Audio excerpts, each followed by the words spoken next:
what's wrong with being a key grip or a gaffer, or you get film school grads who are like, oh, I want to be a director, I want to be a producer.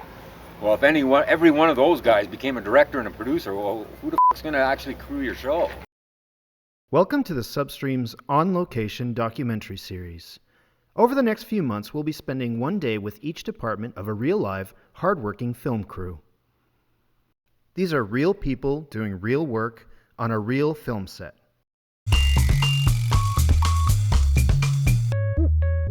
For me, gripology, when I first stepped onto a film set, was like Lego for grown-ups. I don't know, just like the fact that you're creating something.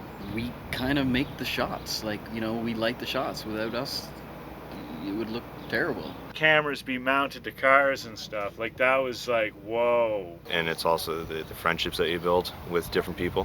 You're working with different people all the time. Some good, some bad. Mostly good. I mean, the only thing I can really compare this to a tight grip crew like we've got here would be like if you were in the military. Like, you get the camaraderie. And it's probably one of the only industries that you can have a very prosperous and successful life and be paid to learn it. Josh Pelham and his tight-knit team of Swing Grip Electrics have been working steadily in the docudrama television genre for over 10 years. When not working on feature films, they regularly get hired to work on shows which air on the Discovery Channel, National Geographic, and True TV. Let's get to know these guys a little better. Generally, we are a rarity. Here in Canada, North America style, you tend to shoot under the premise of a grip team and a lighting team. Separated. Grips don't touch electric gear usually, and electrics don't touch grip gear. We differ on our crew. We don't have two separate departments, grip and lighting. We do both. We're generally just referred to as swings. One basically supplies light and power. The other is gripology, which is the cutting and manipulation, coloring, correcting, bouncing, molding of all the light, helping set the atmosphere and carve shadows. So many grips and electrics that I know seriously probably couldn't work anywhere else. Long hours, night shoots, not the 9 to 5, Monday to Friday work schedule. I did a desk job for 2 years, and I had to quit because I couldn't hack sitting there doing the same thing day after day. You got to be pretty tenacious, I think, to deal with this industry and some of the abuse that you have to take physically, mentally, and time schedules. You have to be able to deal with pressure. One of the fun things about our job is that there are 1,000 different ways to do something. Because I'm so small, I get the uncomfortable job. Every day is different. We never rarely do the same thing twice. Unlike a lot of these other jobs, like wardrobe, like if you make a mistake, what do? You prick somebody with a pin while you're trying to sew a button on in a hurry? Or me, I make a mistake with a 600 or 1200 amp generator, I kill somebody. You can't work in this industry if you don't trust the guy you work. I gotta be able to trust the guy. You have to be able to trust these guys. As I like to say, we are the infantry.